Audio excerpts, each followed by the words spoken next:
گوی زیاتر دەکەم لەگەڵ بەڕێز شێخ سەلام عەجمی سیاسەتمەداری سوننا ڕاستەوخۆ لە ئەنبارەوە لەگەڵمانە. بەڕێز شێخ سەلام زۆر سپاس بۆ ئامادەبوونت. سەرەتا دەمەوێت ئەوە بپرسم کە عێراق پێویستی بەبوونی هێزەکانی هاوپەیمانان ماوە؟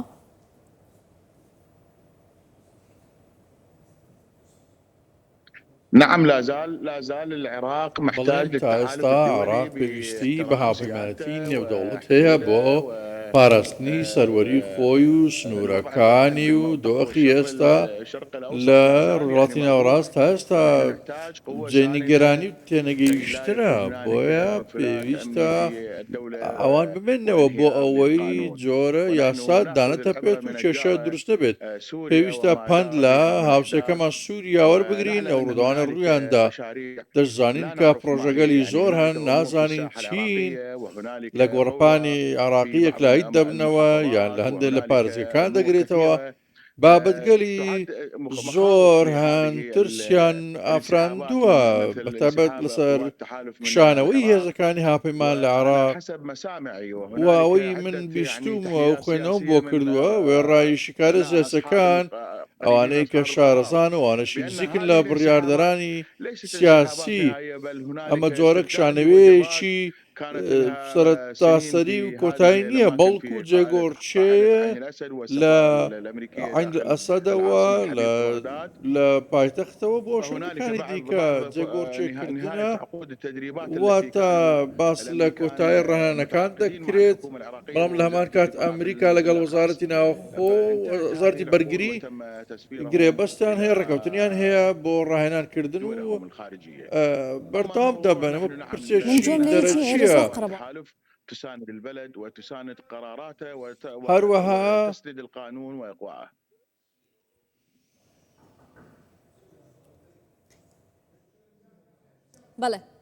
بەڵێ بەڕێز سەلام بەردەوام بە. كمل سؤالك أنا أسمع منك. ئەگەر پرسیارەکە بفەرمووی پرسیارەکە. زۆر باشە. بۆچی پێکاتەکانی عێراق لەسەر پرسە چارەنووسسازەکان کۆکنین؟ بۆ نمونە ئێستا کشانەوەی هێزەکانی هاوپەیمانان لە عێراق بابەتێکە پەیوەندی بە ئەمنیەتی عێراقەوە هەیە، بەڵام لایەنەکان دابەش بوون.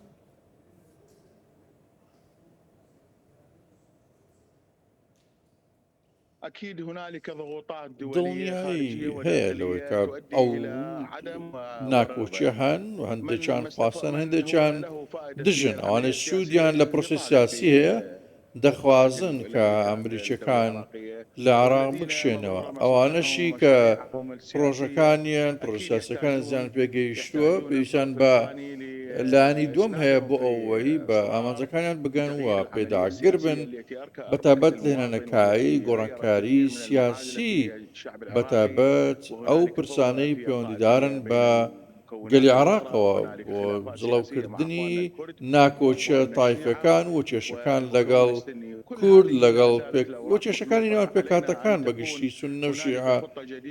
پلانی نوێ هەیە بۆ ئەوەی ئەو وڵاتە چارەسەر بکرێت و کێشەکانی بنبڕ بکرێن. ڕێکەوتنی پێکاتەی سێرەکی هەرسێ پێکاتەکە کورد و شیعە و سوننە هەبێت بۆ ئەوەی سەقامگیری بێتە ئاراوە.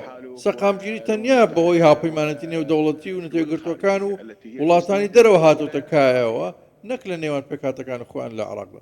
باشە، دەڵێیت کە ئەوانەی سوودیان لە پرۆسەی سیاسی وەرگرتووە دژی مانەوەی هێزەکانی هاوپەیمانان، کەواتەوە پێتان وایە کە مانەوەی هێزەکانی هاوپەیمانان لە عێراق پێویستە؟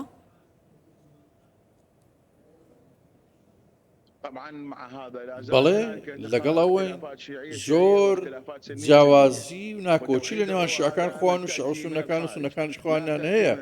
وێڕایەوەی ئاراستەکان لە دەرەوە دێن، ئاراستە دەکرێن لە عێراقەوە، بۆیە دەبێت لایەنی خارجی بەهێز بێت، لایەنی دەرەکی لە عێراق بەهێز بێت بۆی لە ڕووی کارگێڕی و دەواازەکان و سامانی عێراق بتوانرێت دابش بکرێت، نەک پەراوێزخستنی پێکاتیەکی لێ بکەوێتەوە کوێستا هەیە.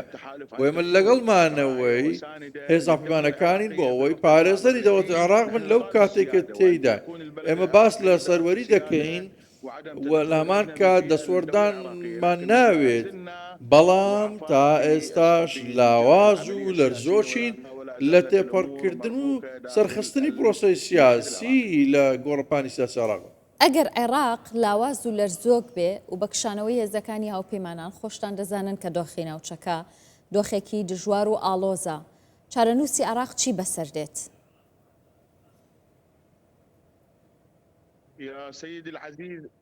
بڵێ بڕێزم، ئێمە ئەوە ڕەت ناکەینەوە کە زۆرێک لە کەسایەتی نیشتیمانی هەن هەوڵ دەدەن بۆی عێراق بگاتە شوێنی ئارام و وێستگەی ئارامی خۆی، بەڵام پرۆسەی سیاسی ئێستا دەبینین وێڕایی ڕۆڵی ئەو کەسانە نەتوانراوە پرۆسەی سیاسی سەرکەوتوو بێت لە هەمان کات هەندێک سیاسی نیشتیمانی هەن لە دەرەوە ڕێگان پێنادرێت و نەگەڕاونەتەوە بۆ ئەوەی بەردەوامی پرۆسەی سیاسی بدەن و سەرکەوتن بێنەکایەوە. شاراوە نییە کە عێراق لە 2023 تا ئێستا ئامادەی تێدان نەبووە بۆ ئەوی سەقامگیری 100% بێنێتە کایەوە. بەردەوام بەهۆی پرۆژەی داعش زیانی پێگەیشتووە پرۆژەی هاوشێوە لە دەرەوەیان لە ناوە شت دروست ببێت و دۆخەکە تێک بچێت. واتە ئەوەی هەیە عێراقیەکان باوەڕیان بە چارەنووس و داهاتووی عێراق نییە بە پێی دۆخی ئێستا، و زۆرێک لە بەڕێزانیشان لە گۆڕپانی سیاسی نازانین ئاخۆ پرۆسەی سیاسی چەند سەرکەوتوو دەبێت، ئایا قۆناغی داهاتوو لەگەڵ ئێستا جیاواز دەبێت یاخود ڕابردوومان باشترە لە ئێستا. باشە بەڕێز ئەجمی، ئێستا کەوە گوتم ینی عێراق دابش بۆ بەسەر دوو بەرەبەرەیەکیان کە بەرەی شیعیە دەیەوێت هێزەکانی هاوپەیمانان لە عێراق بڕۆنە دەرەوە بەردەوام داوای ئەمە دەکەن. ئەوی دیکە کورد و سونەن کە لەگەڵمانەوەی هێزەکانی هاوپەیمانان بەباشی دەزانن بۆ عێراق. بۆچی ئەم دابش بوونە دروست بووە؟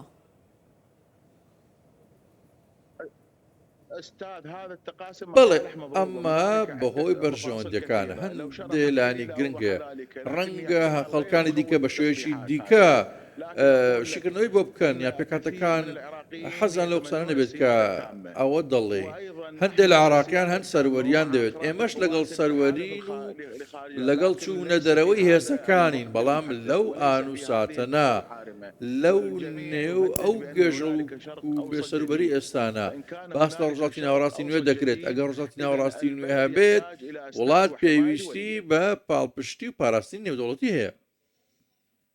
سەلام عەجمی سیاسەتمەداری سونە ڕاستەوخۆ لە ئەنبار میوانی کوردستان 24 بووی.